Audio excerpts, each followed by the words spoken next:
Hey folks, Brian Foote here. My special guest today is a Hayes Bandmaster. Hayes Band Instruments, California. This is the Bandmaster. Hayes Band Instruments was a company that either borrowed or used the Los Angeles Nova trumpet design. Defining features of the Nova LA horns are slightly shorter valve throw, valves that click when they return to the open position. As you can see, the first slide is on this side on the bell side of the horn, as is the third. The first and third slides are mirrored position. They're in the exact same line. That's very uncommon among professional horns. They have Martin caps. These caps will work on a Martin committee. This is an LA Olds block. And this one doesn't have very much nickel. It's only got nickel on the slide leg accepting areas. And the rest of it is pretty much yellow brass everywhere, with the exception of the receiver, which is a solid tube of nickel silver.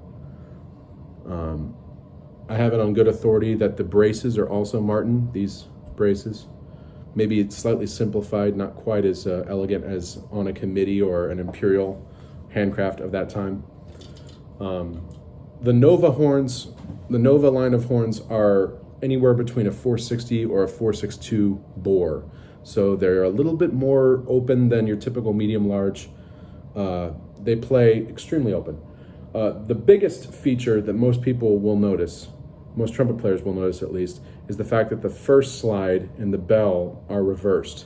So the bell tail, the tuning slide, of course, comes into the receiver in the normal spot, but the bell tail begins just a little bit lower from where it arrived. It begins on that same side.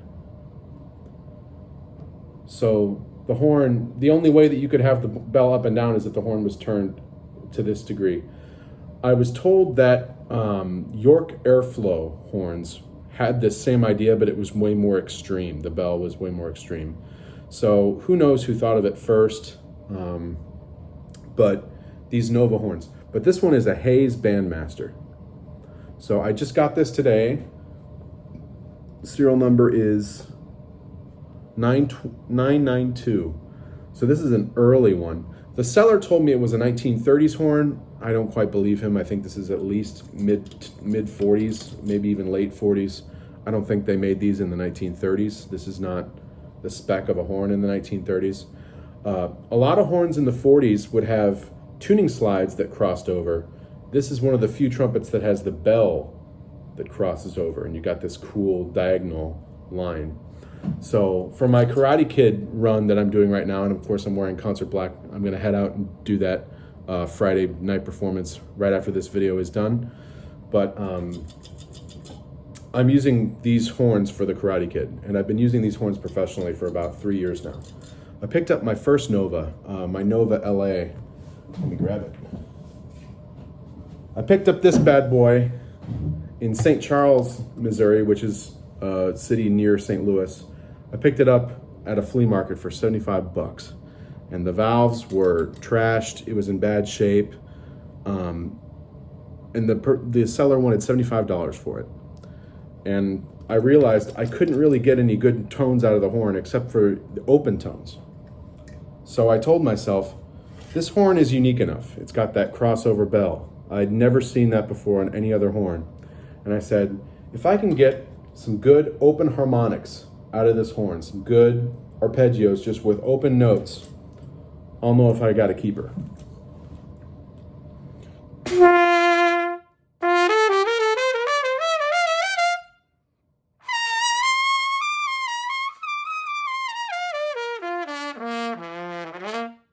As you can hear, this horn is extremely easy to play.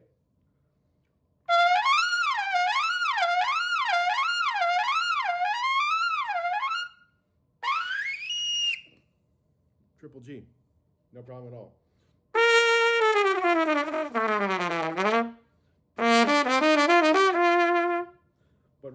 the real reason I'm making this video is not only to tell you about these new favorite horns of mine, but to discuss the differences between this Los Angeles Nova, the real McCoy right here, defining traits of the Los Angeles Nova over the other horns that use this same design are the choice use of nickel. Near almost every bend or every portion of the horn that's bending, there are these little nickel plates with these little nickel areas. And of course you got that solid nickel tube. And I like this horn a lot because the first brace is quite a distance away from your mouthpiece. There's like at least almost 6 inches until that first brace. And this is a Lafrique tone bridge that I use with it.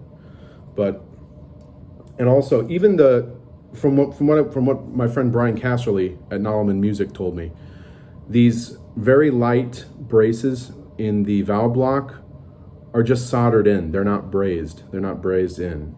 So they're very light. All the braces on this horn are as light as can be.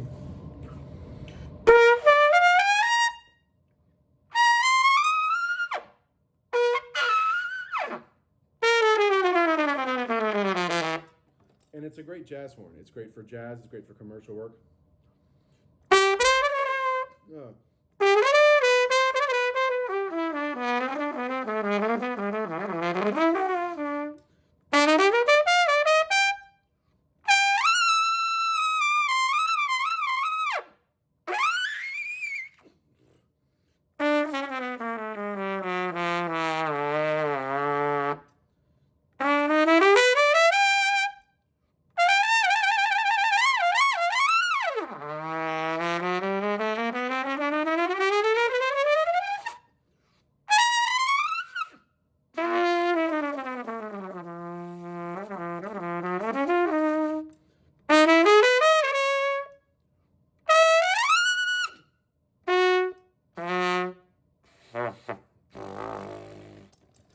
So I love this horn, but I'm trying out this Hayes band instrument horn.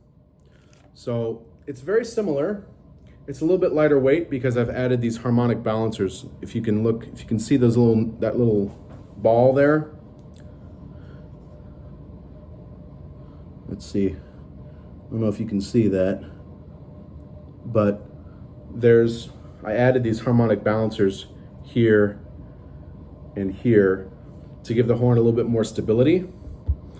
So this horn does not have those harmonic balancers. I didn't add harmonic balancers there.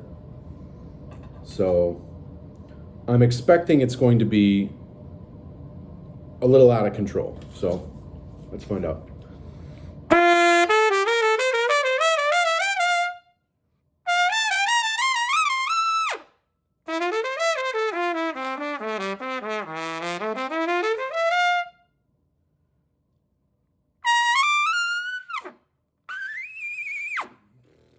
I got up to a triple E, a double E.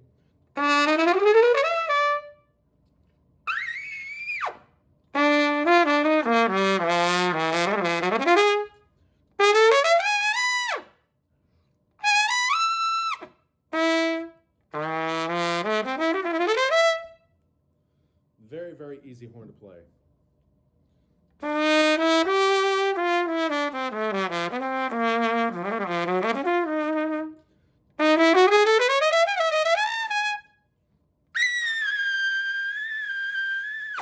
Couldn't probably get a double B flat up.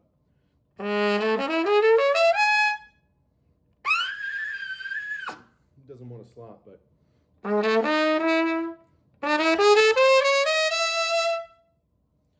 This thing will take your head off.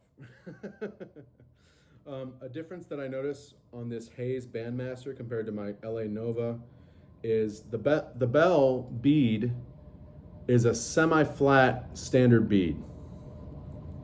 Semi-flat standard. Not quite a French bead, but getting close. And the bell bead on my LA Nova is kind of like a Bobby shoehorn. It's sharp. Comes to a tip that juts outwards. But anyway, hope you enjoyed.